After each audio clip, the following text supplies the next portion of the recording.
Bonjour à tous et à toutes.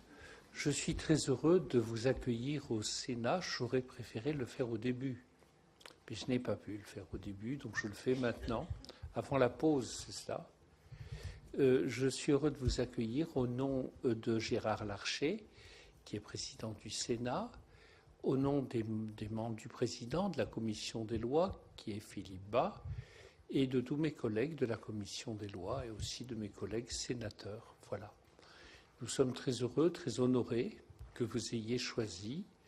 Je parle pour la Chambre syndicale nationale de l'art funéraire.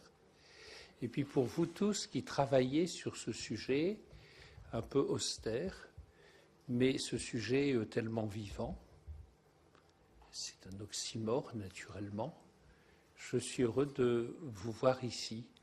Nous avons l'occasion de beaucoup travailler sur le droit funéraire. Pour ma part, lorsque j'étais secrétaire d'État, j'ai trouvé sur mon bureau un dossier auquel je ne m'attendais pas. C'était les pompes funèbres. Et je me suis rendu coupable d'une loi qui a mis fin au monopole qui existait avant. D'ailleurs, j'en profite pour saluer la mémoire de Jérôme Monod, qui nous a quittés et qui était président de la Lyonnaise des Eaux. Et les pompes funèbres générales étaient une filiale de la Lyonnaise des Eaux. Alors il venait me voir, et il faut parler de l'eau, bien sûr. Puis à un moment, il disait, il faut qu'on aborde, Monsieur le Ministre, ce sujet complexe. Et il m'expliquait que le monopole était indispensable. Alors je lui disais, c'est drôle, puisque vous qui êtes un grand libéral, vous défendez le monopole. Et moi qui suis un socialiste certes rocardien, je défends la concurrence. Et je pense qu'on a bien fait de mettre en œuvre la concurrence. Mais on a retenu de la loi de 93 qu'elle était une loi qui instaurait la concurrence. On a oublié qu'elle redéfinissait le service public. Et que dans une conception moderne et novatrice, toutes les entreprises devaient répondre aux règles, aux exigences du service public, ce qui justifiait l'habilitation, qui à mon avis ne doit pas être 5 tampons sur une feuille, mais la preuve d'une démarche éthique, d'une démarche honnête, d'une démarche qui est mise en œuvre dans l'intérêt des familles qui ont toujours été mon seul lobby dans cette affaire. Alors depuis, j'ai été rattrapé par le sujet, puisque je crois que j'en suis à 7 ou 8 lois, propositions de loi, des lois sur tous les sujets. On a eu l'autopsie judiciaire. Il y a eu la question des contrats obsèques. Vous savez qu'aujourd'hui, la majorité des contrats obsèques ne sont pas conformes à la loi. J'en profite pour le dire, si vous voulez, on pourra développer. Le prix des obsèques, les nécessaires devis types, tout ce que j'ai dit aux professionnels du funéraire. Acceptez la transparence. Si vous refusez la transparence, on va se demander pourquoi. Et donc qu'il y ait une totale, intégrale transparence sur les prix garantis par le service public, les mairies, etc. J'y tiens beaucoup. Beaucoup. Alors on m'explique que ça pose beaucoup de problèmes, certes. Mais l'obscurité pose aussi quelques problèmes. Et puis, il y a eu beaucoup de lois. La loi de 2008, qu'il a été difficile de faire voter, parce que c'est toujours difficile, quand on est parlementaire, d'obtenir l'inscription à l'ordre du jour de sujets funéraires. Je suis encore dans cette difficulté en ce jour. Et la loi de 2008, qui est une loi très importante, je crois, qui proclame que les restes humains, y compris les cendres après crémation, doivent donner lieu à respect, dignité et décence. De même, cette loi qui précise exactement quelle est la loi sur le devenir des cendres. Il est important que cette loi, chers amis, soit appliquée, puisque c'est la loi de la République.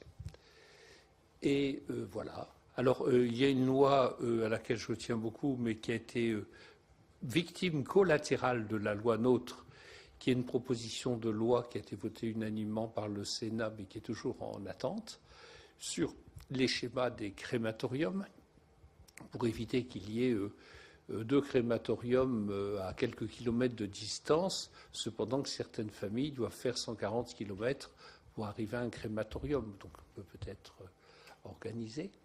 Et puis il y en a une pour les familles de victimes que j'ai faite pour que l'on puisse inhumer dignement les restes des êtres humains, autres que les êtres qui ont permis l'identification de la personne après les accidents d'avion ou après les attentats.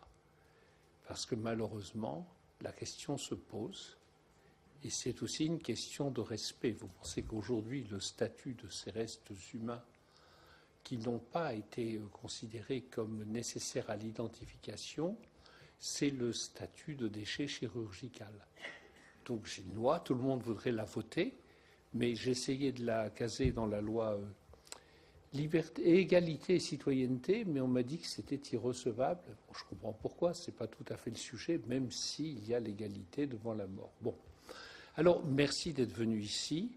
Le deuil, on ne s'occupe pas tellement du deuil, puisqu'on s'occupe du droit funéraire, mais c'est quand même très proche.